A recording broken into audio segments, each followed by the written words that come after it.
News చూస్తున్నాం. తనపై నమోదైన కేసుల విచారణను సిబిఐ దర్యాప్తుకు అప్పగించేలా ఆదేశించాలని కోరుతూ మాజీ మంత్రి వైసీపీ నేత కాకాని గోవర్ధన్ రెడ్డి హైకోర్టులో పిటిషన్ దాఖలు చేశారు.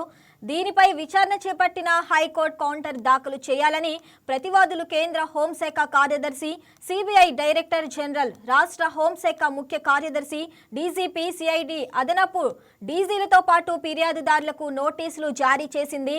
తదుపరి విచారణను 8 వారాలకు వాయిదా వేసింది.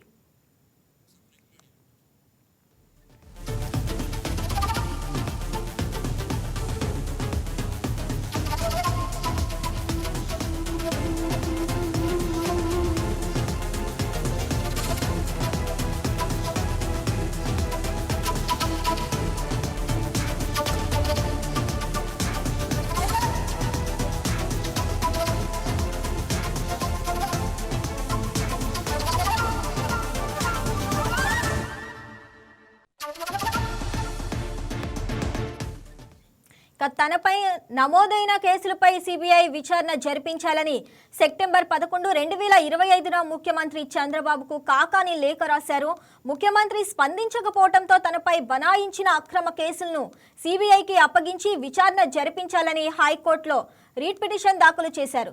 రైట్, ఇక దీనిపై మరింత సమాచారం మా స్పెషల్ కరెస్పాండెంట్ తేజ అందిస్తారు. తేజ, చెప్పండి, ఇక కాకాని గోవర్ధన్ రెడ్డి తనపై నమోదైన కేసుల విచారణను హైకోర్టులో అంతకు ముందే పిటిషన్ దాఖలు చేశారు కదా, దాని గురించి అప్డేట్స్ ఏంటి? Thank you Shravani. ఏదైతే కూడా మాజీ మంత్రి కాకాని గోవర్ధన్ రెడ్డి తనపై నమోదైనటువంటి 9 అక్రమ కేసులపై కూడా సిబిఐ కూడా పూర్తిస్థాయిలో దర్యాప్తు చేపట్టాలని చెప్పేసి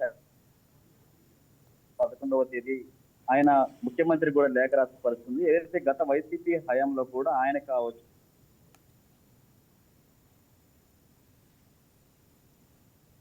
అంతలో ఇప్పటికీ ఆయనపై కూడా కేసులు నమోదైన పరిస్థితుంది. అయితే గత ప్రభుత్వంలో ఆయన సంబంధించినటువంటి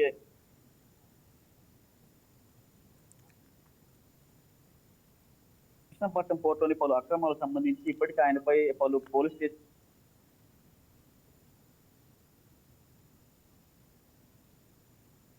ఇటు ముత్తుకూరు కావచ్చు, వి సత్రంతో పాటు పొదలకూరు, ఇల్లుకూరుపేట సంబంధిత ఏసీపీ పోలీసులు కూడా కేసు నమోదు చేశారు.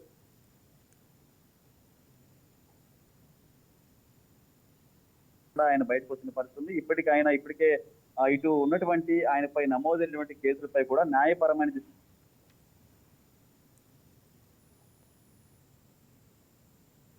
నారా చంద్రబాబు నాయుడు కూడా ఆయన కేసుకు సంబంధించి ఆయనపై నమోదైనటువంటి 9 కేసులపై కూడా పూర్తి స్థాయిలో సిబిఐ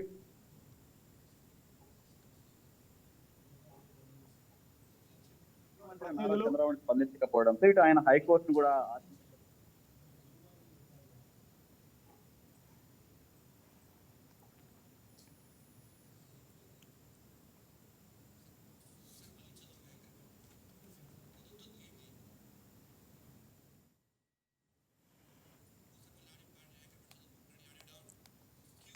తనపై నమోదైన కేసుల విచారణను సిబిఐ దర్యాప్తుకు అప్పగించేలా ఆదేశించాలని కోరుతూ మాజీ మంత్రి వైసీపీ నేత కాకాని గోవర్ధన్ రెడ్డి హైకోర్టులో పిటిషన్ దాఖలు చేశారు. దీనిపై విచారణ చేపట్టిన హైకోర్టు కౌంటర్ దాఖలు చేయాలని ప్రతివాదులు కేంద్ర హోంశాఖ కార్యదర్శి, సిబిఐ డైరెక్టర్ జనరల్, రాష్ట్ర హోంశాఖ కార్యదర్శికి, డీజీపీ, సిఐడి అదనపు డీజీలతో పాటు ఫిర్యాదుదారులకు నోటీసులు జారీ చేసింది. తదుపరి విచారణను 8 వారాలకు వాయిదా వేసింది.